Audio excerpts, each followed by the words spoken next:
जिंदगी एक किताब की तरह है। जैसे जैसे हम अपनी जिंदगी की किताब का वर्क बदलते जाते हैं, ऐसे ऐसे हमारी जिंदगी की किताब कम होती रहती है। और फिर जब हम अपनी जिंदगी की किताब खत्म कर लेते हैं, तो बाकी रह जाते हैं वो सबक जो हमने जिंदगी की किताब से सीखे। और वही सबक जो हम अपनी जिंदगी में सीखते हैं, नस्ल दर नस्ल आगे चलता है। सब पक्षियों की इच्छा होती है कि जिंदगी की किताब कभी खत्म ना हो, परंतु अपने से पीछे देखो, सब चले गए और हमें भी चले जाना है। ये कहानी भी एक ऐसे ही पक्षी की है जो मरना नहीं चाहता, हमेशा जिंदा रहना चाहता है। साहब, मैं सुबह से काम कर रही हूँ, मैं थक गई हूँ और आप मेरी मजदूरी भी पूरी नहीं दे रहे हो।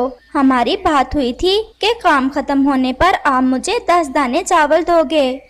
5 दाने दे रहा हूँ। अगर ज्यादा संगीत सुनाए तो वो भी नहीं दूंगा। चुपचाप भाग जाओ यहाँ से। बड़ी आई मुझे भाषण देने वाली। फिर वो छोटी बुलबुल वहाँ से चली जाती है। अच्छा ही हुआ जो ये 5 दाने चावल भी छोड़ गई। आज का भोजन तो जलेगा। वो कौवा बहुत अमीर कौवा था, परंतु माल, धन, दौलत और भोजन इकट्ठा करने का उसे ऐसा शौक था कि वो हर समय किसी न किसी लालच में रहता। जग्गू बेटा, आज मैंने तुम्हारे लिए घर के पीछे वाला आमों का पूरा बाग ही खरीद लिया है। मेरे पापा तो मुझसे बहुत प्यार करते हैं। मैं भी अपने पापा का ऐसे ही ख्याल रखूंगा जब मेरे पापा बूढ़े हो जाएंगे।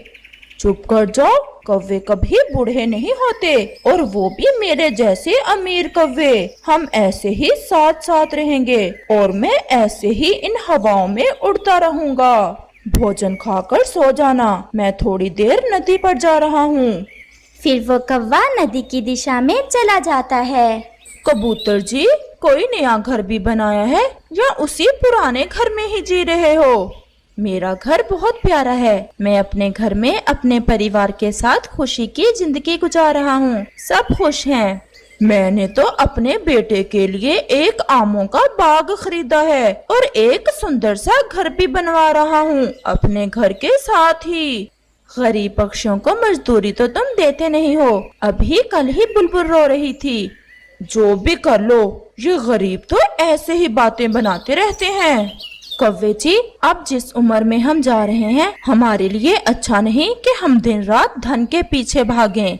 क्या हुआ उम्र को? अभी तो मैं जवान हूँ, मेरे पंख ठीक हैं, मैं अच्छे से उड़ सकता हूँ, मैं सब कर सकता हूँ।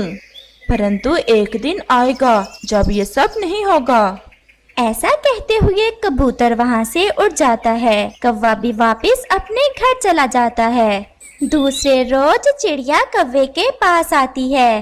कौवे भैया, आपने कहा था कि जग्गू की शादी करना है। मेरी नजर में एक बहुत सुंदर कवि है। चिड़िया, वो कौवी अच्छी तो है ना, मेरी सेवा भी करेगी। वो कवि बहुत अच्छी है और आपकी अच्छे से सेवा करेगी और घर को संभाल लेगी।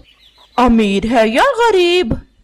नहीं, वो ज्यादा अमीर नहीं है, वो है तो गरीब, परंतु मन की बहुत अच्छी है। सॉरी चिड़िया, मैं अपने बेटे की शादी किसी गरीब कवि से नहीं कर सकता। तुम्हें तो पता है सारी जिंदगी मैंने कितना माल जमा किया है अपने बेटे के लिए। मेरा बेटा एक अमीर कौवा है और हम गरीबों से अपने संबंध नहीं रखना चाहते। कौवे भैया, जैसे आपकी इच्छा, परंतु एक बात याद रखना, संतान को मालो दौलत देने से अच्छा है कि हम अपनी संतान को अच्छी तालीम दें, ताकि वो आने वाले समय में अच्छे पक्षी साबित हों। जब माल आता है तो ज्ञान भी आता है, माल नहीं तो कुछ भी नहीं। अब हम बूढ़े हो गए हैं। चुप कर जाओ चिड़िया, क्या बूढ़े बूढ़े कहते रहते हैं सब। मैं तो अभी बूढ़ा नहीं हुआ, मैं बहुत तेज उड़ सकता हूँ। कल कबूतर भी यही बात कर रहा था। चिड़िया वहाँ से चली जाती है। ऐसे ही कुछ दिन गुजर जाते हैं और कालू कौवा एक अमीर सी कवि देखकर अपने बेटे की शादी उस कवि से कर देता है। पिताजी, जैसे आप अमीर हैं, मेरे मैके वाले भी ऐसे ही अमीर हैं। पूरे जंगल के सभी पक्षी डरते हैं मेरे पिताजी से। और मेरे पिताजी ने भी हमेशा कमजोर पक्षियों की अच्छे से पटाई की है। और तो और मेरे पिताजी ने तो कई पक्षियों से उनके घर छीनकर भगा दिया है उन्हें इस जंगल से, है ना पिताजी?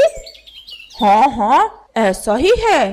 तुम दोनों बैठो और मैं अपने दोस्तों के साथ वॉक करने जा रहा हूँ। फिर कौवा वहाँ से चला जाता है। कबूतर, चिड़िया और कौवा सुबह सुबह की ठंडी हवा में वॉक कर रहे थे। क्या हुआ? आप सब क्यों बैठ गए हो? अभी और उड़ो, थोड़ा और आगे जाते हैं। ना ना, हम तो बहुत थक गए हैं। हमसे और नहीं उड़ा जाता। तुम अपने आप को बूढ़ा समझने लग गए हो। मैं उम्र में तुमसे बड़ा हूँ, परंतु मैं इतना और उड़ सकता हूँ। मैंने कई बार कहा है कि पक्षी बूढ़े नहीं होते, बस अच्छा भोजन हो और रुपए पैसा। जब पंख साथ छोड़ जाए तो भोजन और धन काम नहीं आता, ये समय के साथ साथ पता चलता है।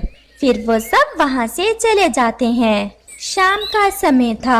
कौवा नदी पर बैठा हुआ था कि अचानक से कौवे को अपने सर में चक्कर सा महसूस होता है और वो गिर जाता है। वो तो बेहोश हो जाता है। चिड़िया जैसे ही नदी से पानी पीने आती है, कौवे को बेहोश देखकर वो डर जाती है। कबूतर भी वहाँ आ जाता है। फिर चिड़िया और कबूतर मिलकर कौवे को उठाते हैं और उसके घर जाते हैं।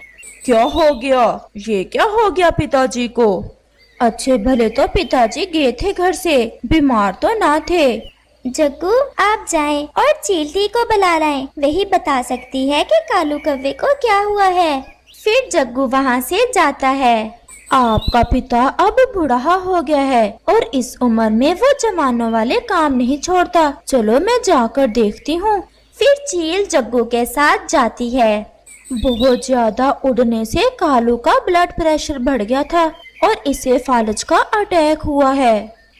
चील जी, हमारे पिताजी अब ठीक तो हो जाएंगे ना? मैं आपसे कुछ छुपाना नहीं चाहती। कालू अब कभी उड़ नहीं सकेगा, बस इसकी चोंच में भोजन डालते रहना। मैंने दवा दे दी है, थोड़ी देर में ये बोलने लग जाएगा।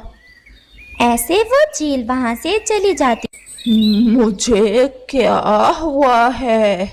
मुझे क्या हुआ है? पिताजी, फालज का अटैक हुआ है आपको और अब आप कभी भी उड़ नहीं सकेंगे। ये सुनकर कालू रोने लग जाता है। कबूतर और चिड़िया, तुम सच ही कहते थे। मैं बूढ़ा हो गया हूँ। काश मैंने अपनी जिंदगी में अच्छे काम किए होते तो मुझे मरते समय इतना डर ना होता। कबूतर भैया, चलो तो आज देख कर आए कालू को कि कैसा है कालू जी। फिर वो दोनों कालू की तरफ आते हैं। मेरे दोस्तों, मेरी दौलत मेरे काम ना आई। पिताजी, हमारे काम तो आएगी जब आप मर जाएंगे। और पिताजी, मरने से पहले पहले अगर कहीं और कोई खजाना छुपा रखा है तो वो भी हमें बता दें। कालू, मैं तुम्हारा दिल दुखाना नहीं चाहती, परंतु इसी संतान के लिए कमजोरों पर जुल्म करते थे जो अब आपके मरने का इंतजार कर रहे हैं। अब जो जुल्म किए हैं वो तुम्हारे सामने तो आएंगे। जो जुल्म किए हैं वो तुम्हारे सामने तो आएंगे ही। ऐसे चिड़िया और कबूतर वहाँ से चले जाते हैं। रात भी हो जाती है। जग्गू जी, पिताजी को उठाकर दूसरे कमरे में रख दें, यहाँ मुझे इनसे गंदी बदबू आ रही है। कौवा सब सुन रहा था, परंतु उसकी आंखें बंद थीं। इनकी बुरी गंध तो मुझे भी सोने नहीं देगी। फिर वो दोनों कालू जी को उठाकर पास वाले कमरे में रख देते हैं, जैसे कोई बेकार की चीज रखी जाती है।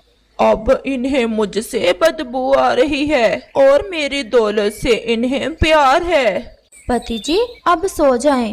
वो सो जाते हैं। अभी वो सोए ही थे कि कालू आवाज देता है। जग्गू, जग्गू, मुझे दवा दे दो, मेरे बहुत दर्द हो रहा है। मैं पिताजी को दवा देकर आता हूँ। अब ये बूढ़ा हमें सोने नहीं देगा।